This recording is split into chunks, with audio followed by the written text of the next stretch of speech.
Good evening, everybody. Hello.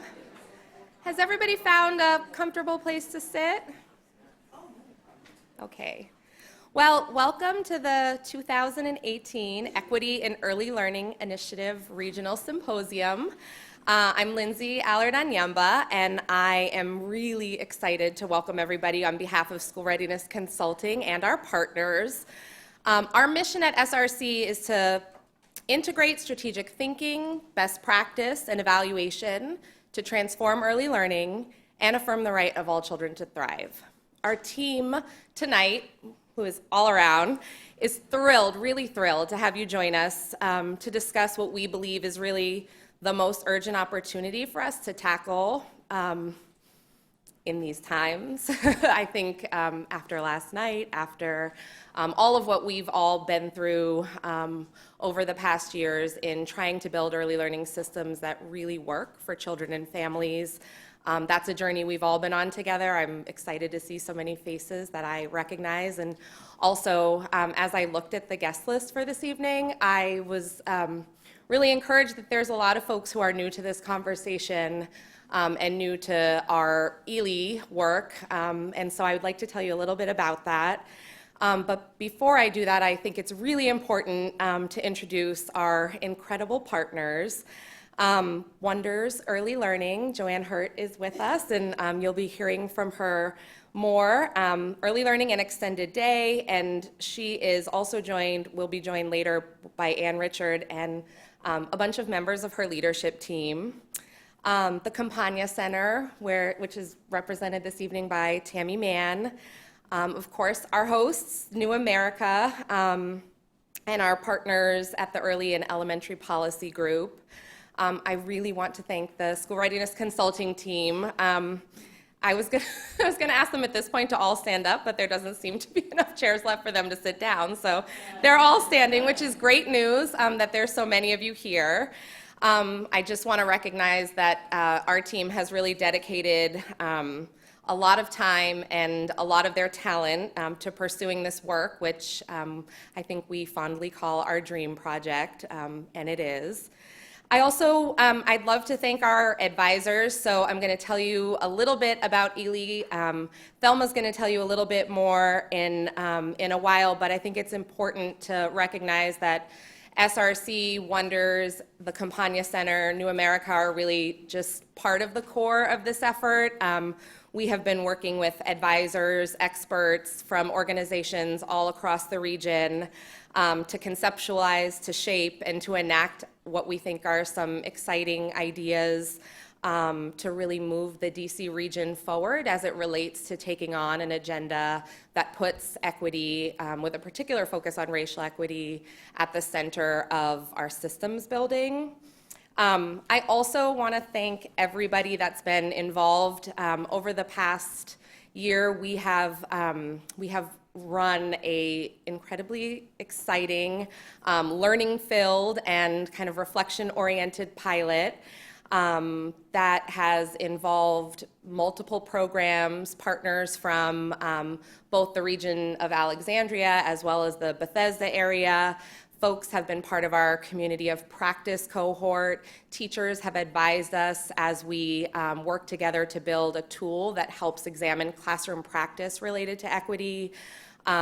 Folks have attended learning sessions, so there's really just been a ton of investment. One of our kind of grant metrics to help us understand our success is how many people have been impacted by the work that we've been doing. And when I start to really think about that, and all of the organizations that have been part of the work that we've been doing, it's, I think, it's going to be an incredible number of teachers, of children, of families, and of leaders that have been a part and hopefully been impacted by the work that we've been collectively moving forward. And finally, but definitely not least importantly, I'd like to thank and introduce our sponsor and the supporter of the Equity in Early Learning Initiative pilot and of the symposium this evening, the Early Childhood Education Funders Collaborative. Representing the collaborative is going to be Hannah Hahn, who's the Education, Children, Youth, and Families Program Officer at the Morris and Gwendolyn K. Fritz Foundation. So Hannah has spent her career supporting nonprofits that empower communities and provide support to the most vulnerable. Before she came to the philanthropic community in 2014, Hannah worked internationally in Africa, Asia, and South America to design and evaluate programs that are focused or were focused on education, child welfare, and economic security. She's worked with lots of nonprofits and organizations in our region and has had a lot of different leadership positions in those organizations. And for the past 3 years, she's been co-chairing the Washington Area Women's Foundation Early Care and Education Funders Collab, which has so generously supported the work of the EELI pilot, which I hope you'll enjoy hearing about today. I think one of the things that I would like to kind of implore everybody to really do is to help us to think about where this work should go, what the priorities are in our context in the coming year and beyond, and really to kind of see yourselves as partners in this work. I think at this symposium we really didn't want for folks to come and listen and walk away and say, well, we heard about some work that other folks are doing and it's exciting. We wanted you to all feel like you were a part of co-constructing this journey with us. We see ourselves really at just the beginning of this learning and this process, and I think we know, just as well as all of you do, that unless we are all committed to really dismantling and disrupting all of what we know stands in front of kids and families, then we won't get very far. And so I invite you to really contribute. Lots of your best thinking. A couple of folks asked me about the agenda for this evening, so before I turn it over to Hannah, just so you have an understanding of where we're headed, we're going to begin with Hannah giving us some welcome and a few remarks. Thelma is going to lead a panel with our partners that have been really pursuing questions around what it means to take up an equity agenda in their programs over the course of the past year. And then we're going to have some time for you all to really work in some focused question and inquiry sessions to think about what the agenda should look like for 2019 and how your organization maybe can and will participate. And then we'll have a glass of wine and a little bit of cheese around 6 o'clock for everybody who's on the live stream. Sorry, but maybe you can grab a glass at home and cheers with us. And so we plan to finish the formal program around 6 p.m. I'll be back up to do a formal closing before we do that, but I just want to thank everybody in advance. It's like really every time we do something like this, it really affirms, I think, what we believe and know that that children and families in our region and of course throughout our country and our world deserve our attention and our really urgent efforts to make sure that they are successful. So thanks. And Hannah.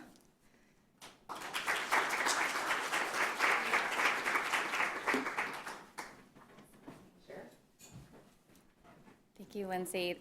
Good afternoon, everybody. It is such an honor to welcome you here today on behalf of the Washington Area Women's Foundation's Early Care and Education Funders Collaborative. The collaborative brings together funders from the region to collectively support great organizations who are improving the early care and education landscape. Since it started 10 years ago, our goal has been to ensure that every child in our region has access to supportive, enriching environments they need to thrive. While the group has always been conscious of equity issues, last year, members voted to formally adopt racial equity lens into our grant making.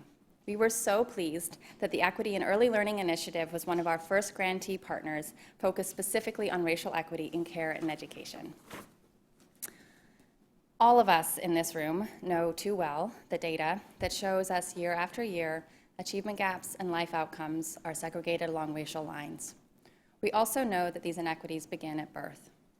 As a mother of 2 early learners myself, I am deeply appreciative and in awe of the hard work and dedication of the individuals in this room who care for our youngest children. It is not easy work, and I hate to ask any more of you.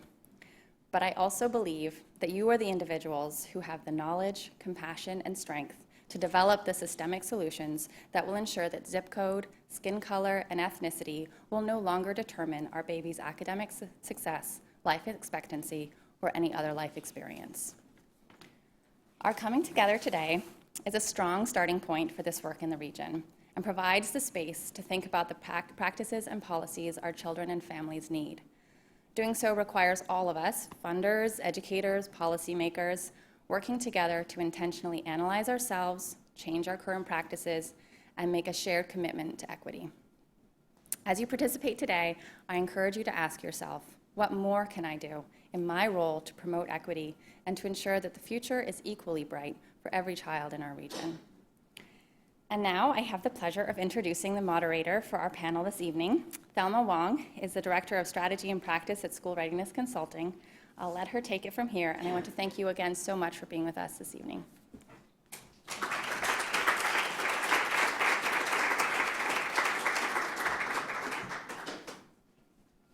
Good evening.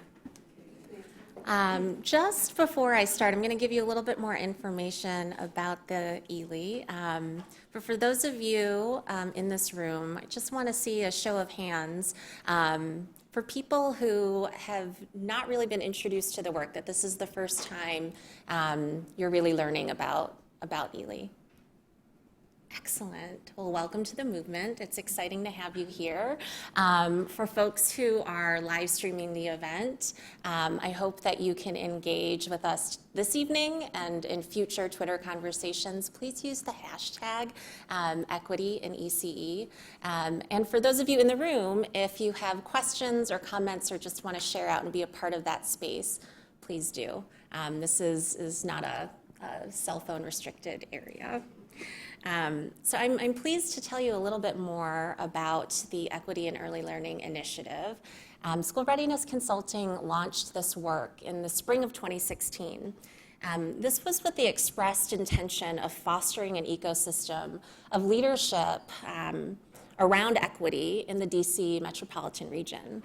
This is a careful response to three factors. One is that we know that the issues of justice and equity have been at the forefront of American discourse for years, whether that's good or bad. Two, that research around early childhood, summarized simply and powerfully, is that children who have experience in high-quality early childhood environments are much more successful in life and in school. And three is that not all young children have access to those high-quality early learning environments because of social factors like poverty or race. These three things converge on an understanding that we've built over years of being in this work, that equity must be a key feature of high-quality early learning. It's not just about access to those environments.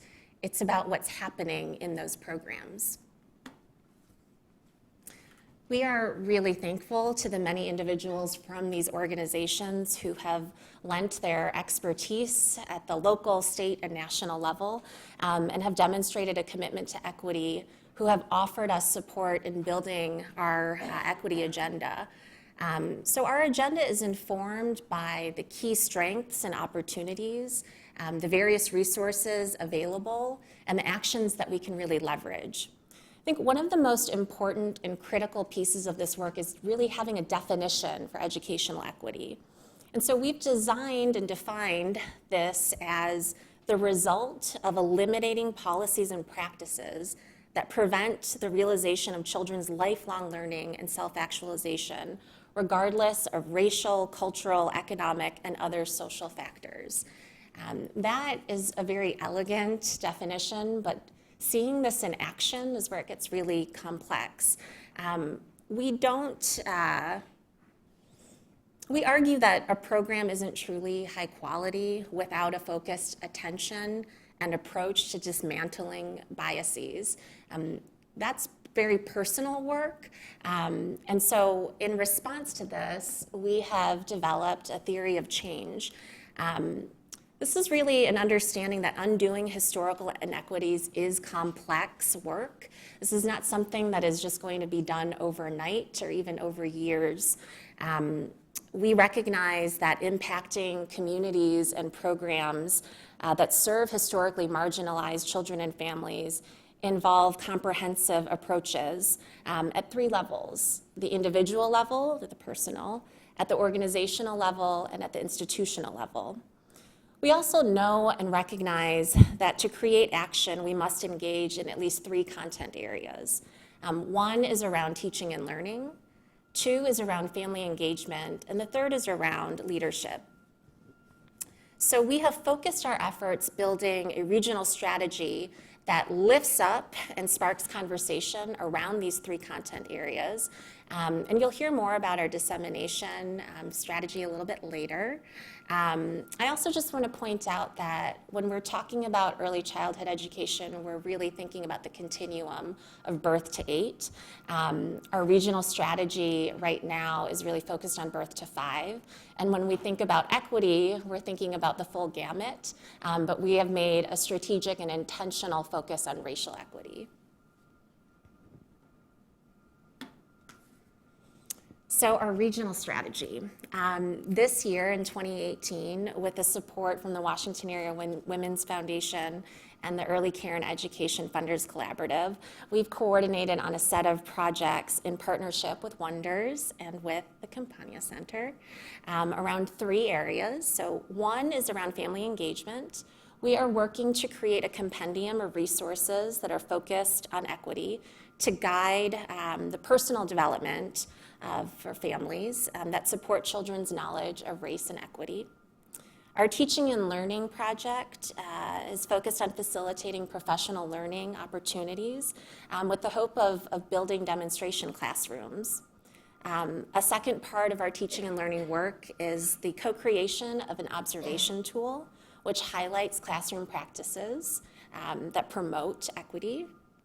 And then our leadership project, which is a collaborative opportunity for early learning leaders to deepen their understanding and promote systemic change and development.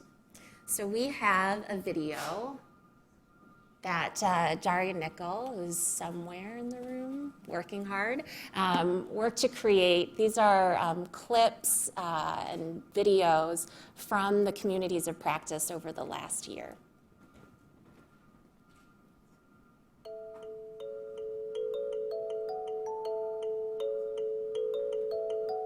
In the spring of 2016, School Readiness Consulting launched the Equity in Early Learning Initiative, EELI, as a critical step towards ensuring that all children, regardless of their many identities, have access to the high-quality early education they deserve.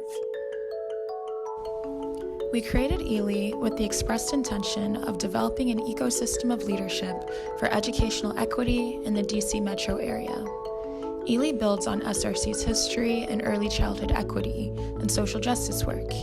It also builds on the significant early learning achievements in the District, Maryland, and Virginia. Our executive director at SRC has shared a vision for the Equity in Early Learning Initiative. It's bold, it's urgent, it's our moonshot. At the center of our work is a commitment to educational equity. We have a practiced focus on racial equity. We think about the causal relationship between discrimination and discriminatory policies. The principal function of racist ideas in American history has been the repression of resistance. We are seeing racist ideas play out in ways that mean life or death. Confronting racism is challenging, and there is hope. The work of nurturing and supporting young children's development is an act of confronting and undoing racism. That's what we are committed to as the EELI community. You didn't just sign up for a few professional development sessions, you joined a movement. You're here in this room because you see that this is the work. There is the business of running a program, and there's doing the right thing, the just thing for children and families. We understand that we exist to serve. We know that this work is hard. We do it because we don't want our kids to grow up seeing markers of difference as deficits and risk factors. We have to gift our children with positive self-concept, empathy, and respect for all. Equity in early learning is possible if we align our power and resources behind it. And your power and influence is a part of that. We all have an enormous responsibility and privilege to affect the lives of thousands of children and families. Through the relationships you build in your daily interactions, in the ways you shape organization-wide policies and practices, and in the courageous work you do to advocate within your larger spheres of influence. Leaders like you have more power than you know. It is our collective power that can bring about transformational change. And that's why we're here. You don't have to do the work alone. You are here in this room finding your path forward and bringing others alongside you. We have one another to lean on, to lift each other up, amplify our voices, and lead together. If this country could commit to putting a man on the moon in a decade, we can achieve equity in early learning. In creating EELI, we wanted assurance that children are given tools for school readiness during their development. We also wanted to ensure that children are equipped with the necessary skills and knowledge for success in later learning and in life.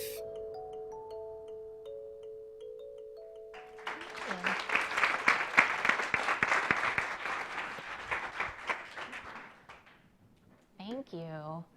I now have the privilege to welcome our panelists up. We have Tammy Mann from the Campania Center, Joanne Hurt and Ann Richards from Wonders Early Learning. Thank you. They are labeled, yes. So thanks so much for joining. I feel privileged to moderate this conversation and to learn alongside you and your experiences in the Equity in Early Learning Initiative.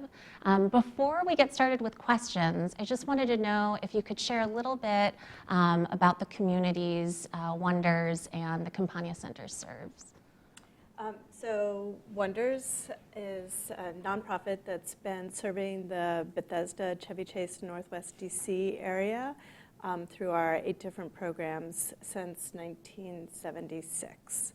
So we do early childhood and before and after school programs. And I have a bit of a cold, so I hope I won't annoy you all with my raspy voice. But the Campania Center has been providing services for 73 years. In the city of Alexandria, we're involved in providing cradle-to-career programs for about 2,000 or so children, teens, and adults across our community. Early childhood has been sort of an anchor point for the organization. We are actively involved in serving about 500 children across a variety of funding streams, federal, state, and local, to serve children who are in need of early childhood learning experiences. Thank you. So one of the conversation pieces at every community of practice has been around sort of the challenges of operating a high-quality early learning program. And so my question is, you know, your work never ends as administrators of programs or as teachers. Why is the Equity in Early Learning Initiative important to your program, to your teaching practice, and why now? Sure, Yeah. go ahead. I find that equity in my teaching is very important because it makes me look at every child as a unique individual.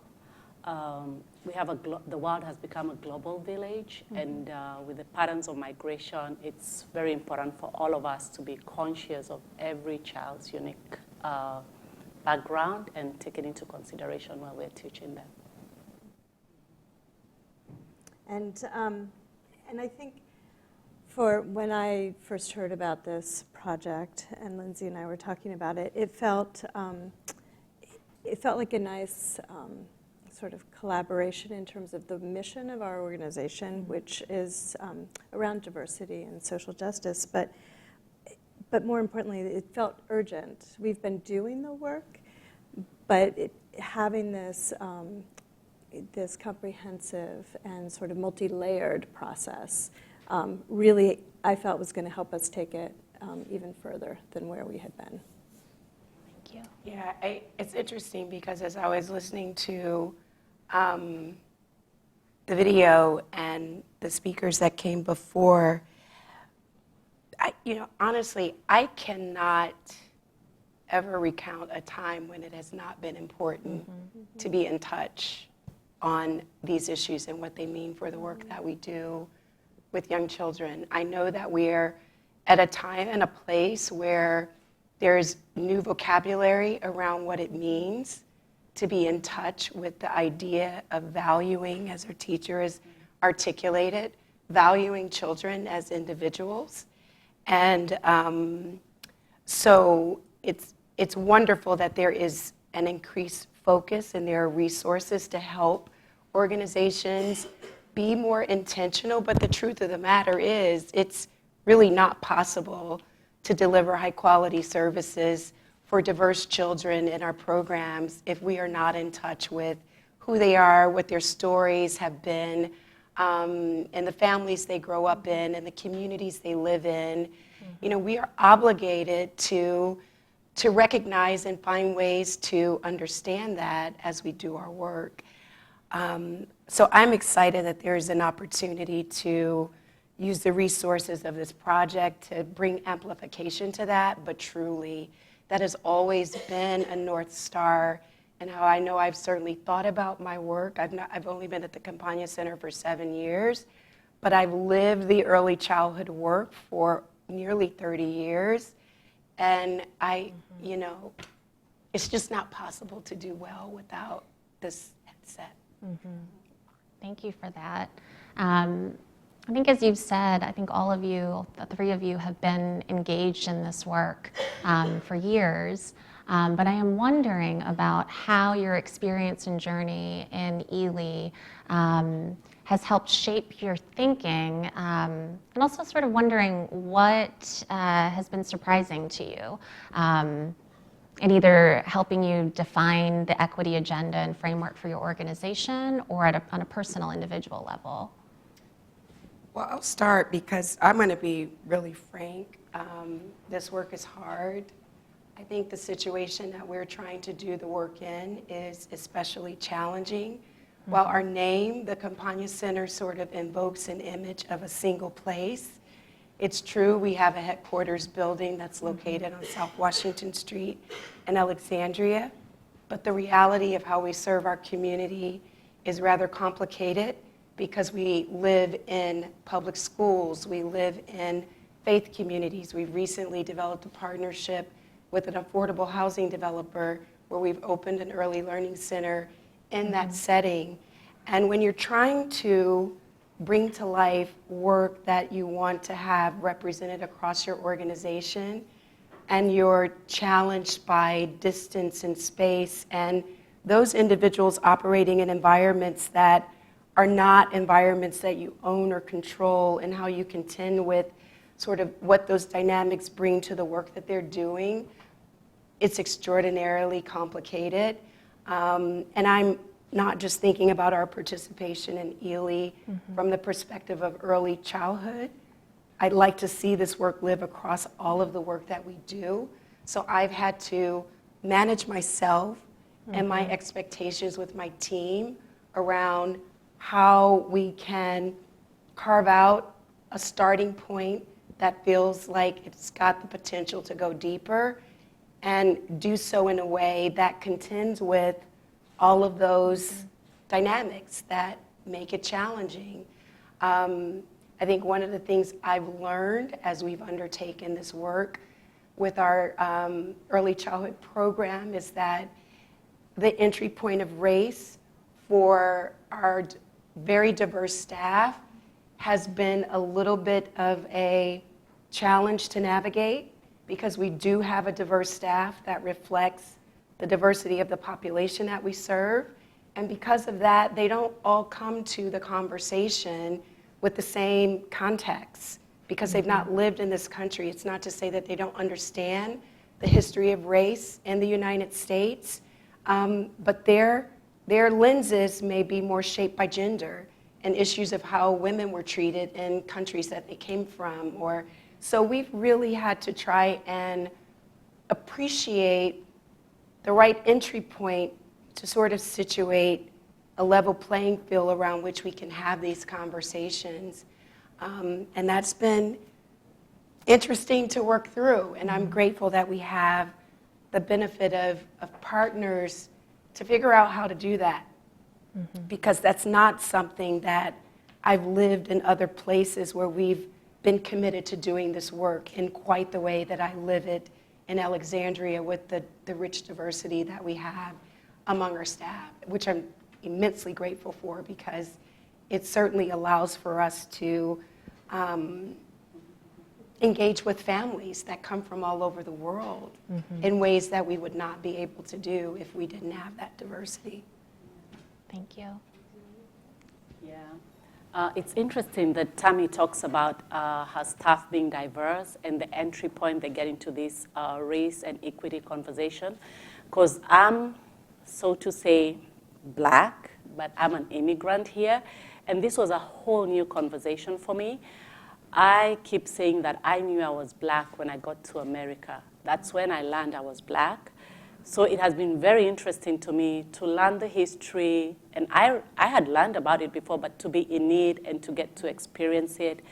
And I'm so convinced that this conversation is very important at the early childhood level so that this information starts from the beginning where the child can be able to point out, to name that this is not a fair practice, and then they can take action about it.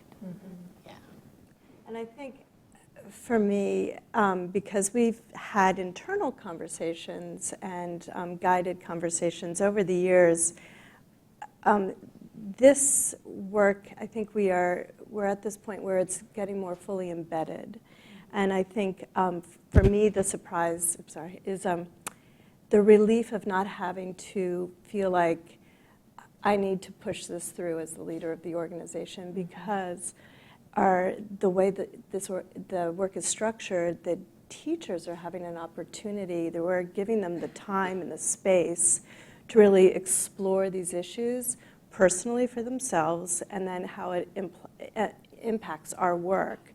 And so I feel this relief in a way that it's this shared ownership and this shared drive and commitment. And in our community of practice, one of the exercises that we did was looking at a vision for equity, sort of how we would create a vision of equity for our organization. And that's something that, although we haven't done it ourselves yet, that exercise itself, I'm really eager to have that conversation because that's going to really, I think, better focus all of us on the importance of the work and the ways we're going to get there.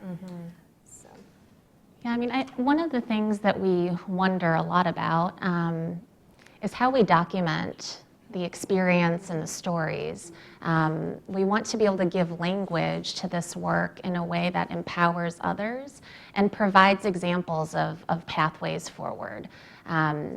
Not everyone can follow the same roadmap, but it's helpful and encouraging to know that others are doing this work, that you're not alone in thinking about this or enacting a plan. So what kinds of, advice or reflection do you have about telling this story? I think it's okay to really think about it as taking a risk. And not being afraid to tell the story, even the honest truth about the challenges, because frankly, there aren't a lot of spaces in our world where we can have honest conversations about race and equity and bias, and so I think creating a space within your work community and then the broader community where people, where everyone, it's a shared agreement that it's going to be an honest and an honest conversation where people are willing to take risks, because I think you have to be able to sort of push yourself even as you're reflecting. And the other thing that I think, what I found in our first professional development that we did with our teachers, it really included this historical context for why things are, certain assumptions that we have now. And that I thought was so interesting because of just seeing everyone connecting the dots, and it was so impactful, and I think it helped to break down some of those, an understanding of the systems, because I don't know that we've always thought about it in terms of systems and the systems of inequity. But the challenge is finding the time to do it. But I think it's really important to create that time. From the perspective of a teacher, being involved in EELI, and like I said, journeying through being Black in America, so to say, I have become very conscious about noticing even the conversations that the children are having about differences between them, and taking it as an opportunity to learn that we can be different, and engaging them in this conversation to bring in the matter of equality. It doesn't matter. Some of them will want to touch my hair, and they will observe it is different. And there's a little book that we read about colors. Brown bear, what do you see? It's very interesting. I take that book at the end, and there's children. Teacher, what do you see? I see children looking at me. And when you give it to the children in the classroom and you ask them, who's this? They can be able to point out, depending on the racial makeup of the classroom, they can be able to point out and show the difference between themselves. So I like that at this level, the conversation is very innocent, and so I bring in the concept of the fairness and the equality, and it's a very satisfying position to be in. Yes. On hearing that, which I think is so important, right? I think it's important because when you talk about these concepts, sometimes for people they feel like, okay, so how's that different from equality or being culturally competent, or and I think our ability to lift up examples of what it means to sort of use these lenses, or this lens we're talking about in this context, in how we actually engage, helps to bring light and visibility to what it means to do the work. And so one of the fantasies I have, and it's a fantasy, I haven't, Edith, our chief program officer, is here, and we had a PD experience with our staff together yesterday, and I elected not to sort of bring forward this fantasy because you have to sort of read and understand where people are. An important part of pushing the work forward means that you can really assess where there's readiness, right, around being courageous and taking that step that Joanne was articulating. But, how powerful it would be if we could engage our staff in, keeping a journal for the year of those moments they recollect living or taking an action that reflects working from this perspective, and being able to come back at the end of the year, and where people are comfortable sharing, we can sort of create a space, a place where those stories can be sort of noted, and we can begin to build a broader, framework for what it means to truly live the work. I have a fantasy about that. And when I went in the restroom, in the ladies' restroom, sorry for the men who are in the room, but there were these Post-it notes on the mirror, right, that just lifted up positive affirmations and ways to sort of be encouraged, right?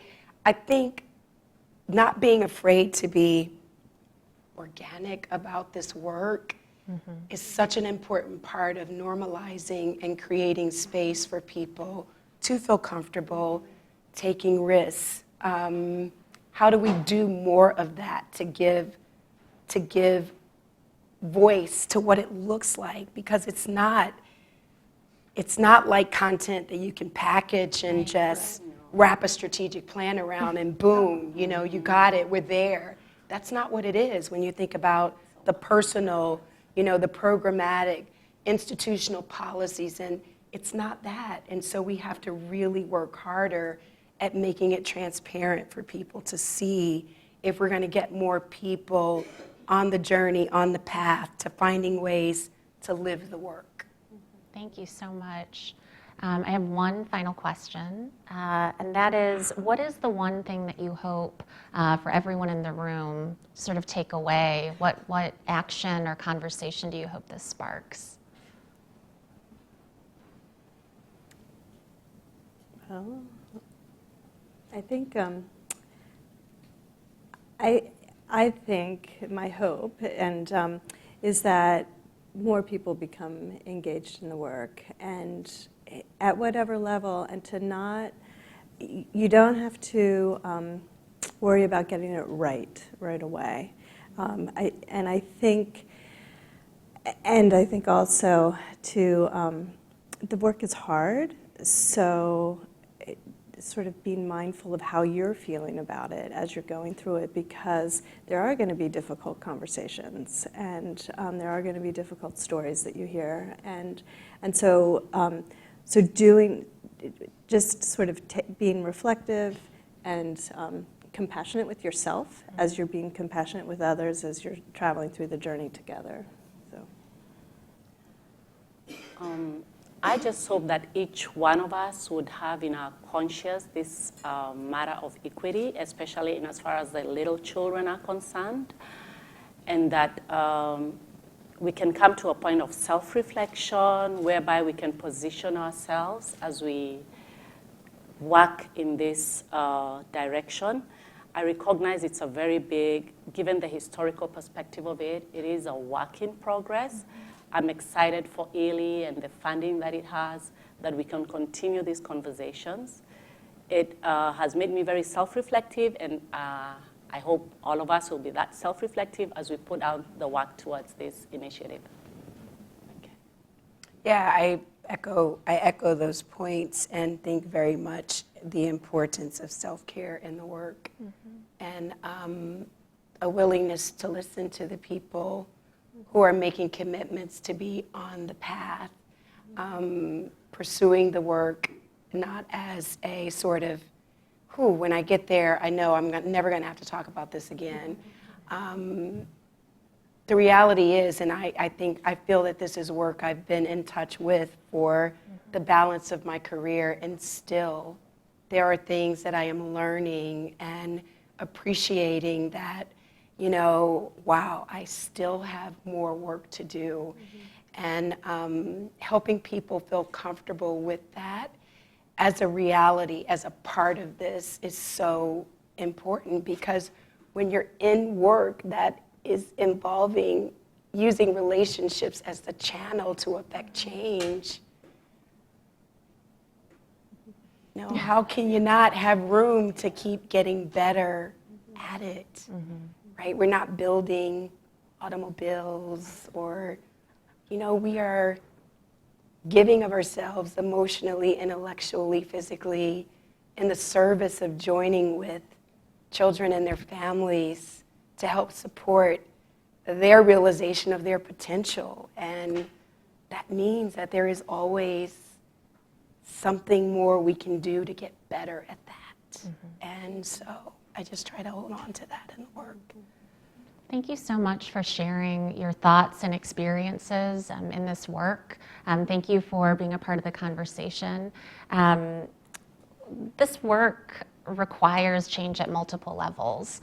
And I know that we can get fatigued by many problems and issues and challenges in our work and in our personal lives and other passions that we have. But instead of being fatigued by the work, we're fueled by this. So thank you for joining us tonight. No one person can do this alone. That's why we're all in this room together. And so true to EELI, we have a peer learning opportunity that we're going to transition to in just a moment. Our agenda for 2019 needs to be co-created with all of you. So we want to know what are the priorities in this space, and how do you want to be involved? So we're going to break out into 3 different groups. We have group facilitators in the room, so if you wouldn't mind just standing when I call your name. We have a teaching and learning group, and the facilitators for that are Lori Shabai, Makai Kellogg, Janelle Cherry, and Natasha Stovall.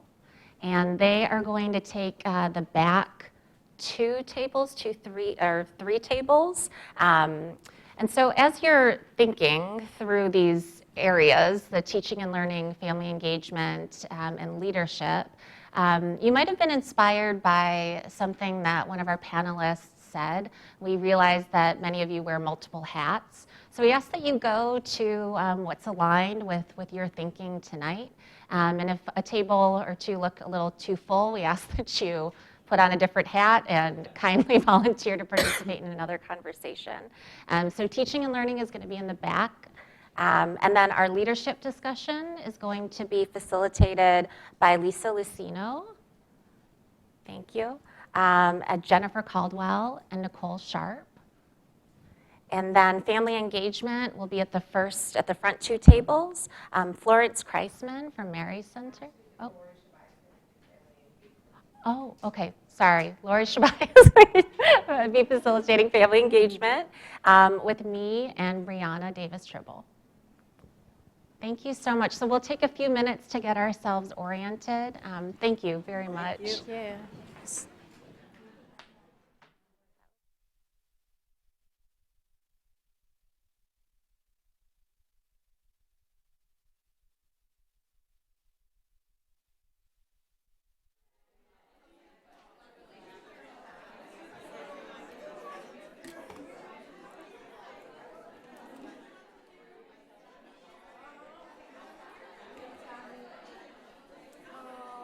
Get off my humpback. Oh, yes, I can.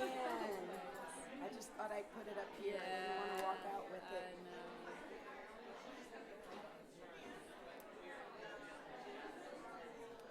I so appreciated your comment about how, oh my goodness, I didn't know I was black until I came to the United States.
Sure. My name is Harold Floss. And I actually come out of the museum where these issues and topics are extremely relevant. Museums are better organizations that are perceived and in reality very elite. There is a strong effort to be much more responsive to all of the communities that they serve, especially urban learners as well. So that is a lot of about 5 semi-artists like wonders, citations for the upper site. Yeah, kind of as it relates to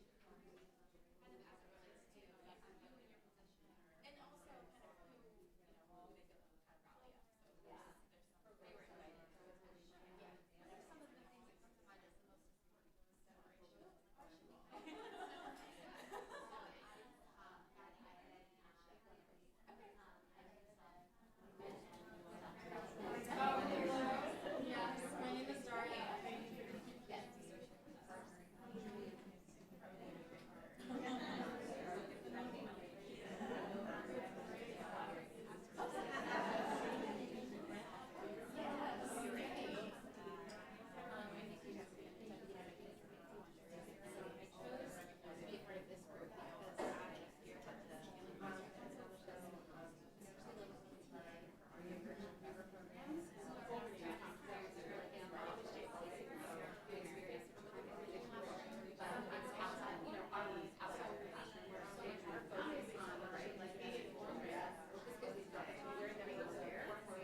So it sounds like everybody's almost ready for happy hour. Welcome back. Welcome back.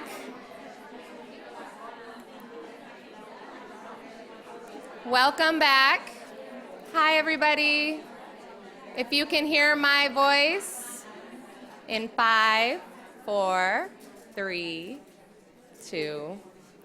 There goes my preschool teacher in me. I just want to spend a couple of minutes closing us out, and then we'd love to invite you to continue to talk and be together. I think the first thing I want to do just for a moment is read a couple of the commitments. We're also taping them up on a board, and we'll have them out in the reception area after, so you can take a peek at what your colleagues are committing to. But we have tonight commitments to support equity work in teacher education programs for pre-service teachers and faculty members. We have a personal commitment to make sure that early childhood equity issues are on the legislative agendas of public officials and local leaders.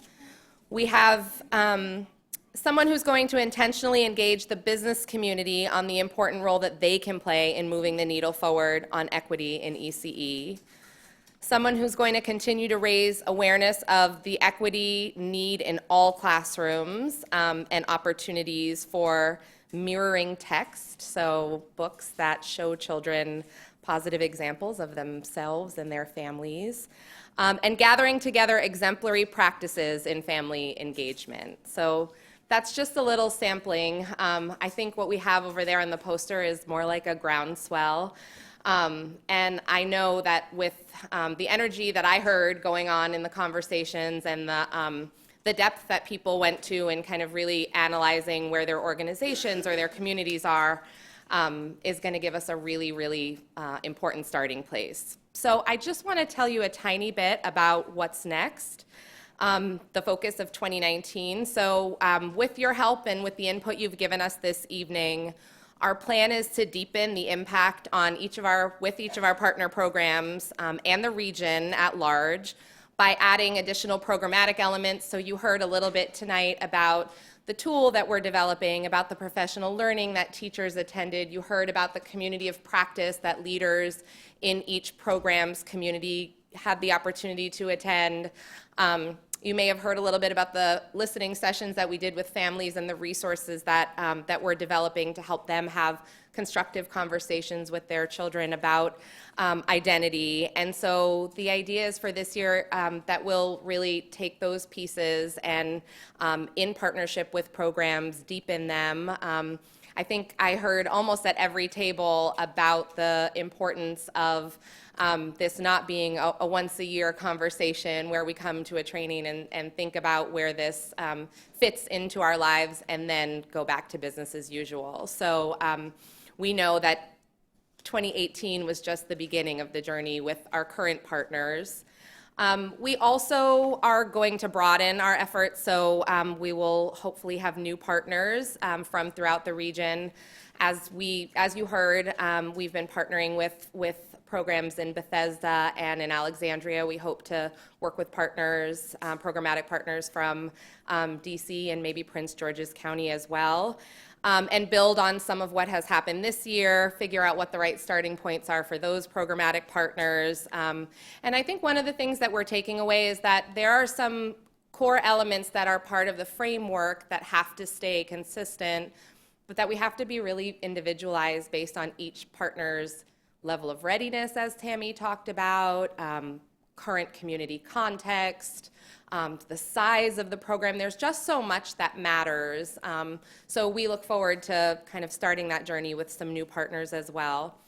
I think the other thing that is a really important part of our work that wasn't as much of a focus of the panel, we talked a little bit about storytelling, but one of the really big goals of EELI is to kind of create a lab or a demonstration in this region that can begin a conversation across the nation around what this can look like in communities and how programs and communities can take on work around early childhood equity together. And so 2019, we hope, will be a year where we'll really be able to look at what that dissemination might look like. And from a dissemination perspective, I think our thought is not that we're going to tell everybody what to do, but we want to create a platform for a conversation where programs and communities can share practices, questions, challenges, and learnings, where the partners on the Equity and Early Learning Initiative can tell stories of what they've been engaging in and the learning journey they've been on. But that we can also create a space for, one of the things that I feel like happens is we go around the country, and since this is such a significant part of our mission, we are in, some state or some city, and somebody will say, oh, there's this local program. I visited this program. Makai, I'm thinking of you from your sabbatical. I went to this program in Southern California, and it was the most exquisite example of this type of work. And so I think we want to create a place for those stories to live and to be shared so that other programs and communities and cities and states can learn from that. So I want to make sure that we're in touch with you all around that, because I think a lot of the partners that are here tonight are from programs, but many of you are from organizations that support cities or states or legislators or other organizations that are child serving, and we really want to make sure to share this work and learn from one another in a larger community. So before I turn it over to Laura, I want to thank everybody for coming. It feels really clear to us that there's a growing momentum around this work. When we first put out the call for EELI, I think there was a solid maybe 15 people that showed up, and they were all our friends. So they were all people who were super committed to equity and early learning in the region, but I can just kind of see the momentum growing, and the circle feels like it has grown again this evening. Interruption of inequities must be a part of all of our work and our daily lives, both personally and professionally. I think that's an important reminder. And our work is to help others understand that better early learning opportunities for diverse children and families equal better outcomes for all of us and our communities. And that's really the driver behind all of this work that we're doing. So I would like to challenge you all to try to reflect on anything you heard from a colleague tonight that may push your work further. It may be a connection that you can later pursue. We are completely available to be in touch with you, put you in touch with one another, invite you into the EELI work. We will keep you in the loop in every way we know how. And I want to, again, thank New America, and particularly Laura, who has been an incredible partner in helping us to move this work forward each step of the way. And she's going to close out the evening. So thank you all.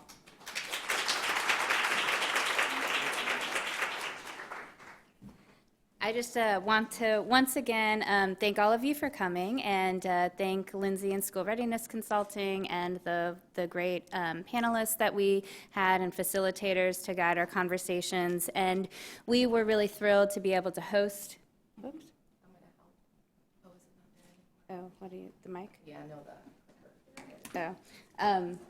no, Move the.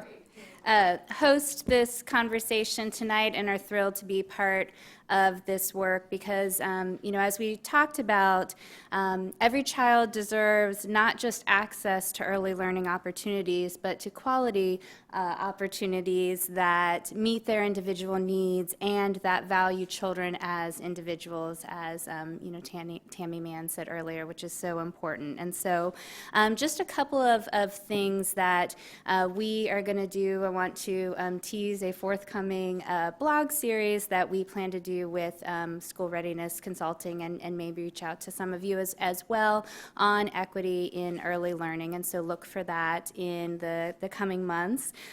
Also, I want to invite you to come back tomorrow, because we're hosting another important conversation tomorrow on teacher well-being and compensation, early childhood teacher well-being and compensation. So we'll focus the conversation on teachers in birth to 5, and so that will be 9 to 11 tomorrow morning. And so I hope you are able to join us then, and don't want to stand any longer between between, you all and wine and cheese. So I invite you to exit into our open area and join for a reception. Thank you so much.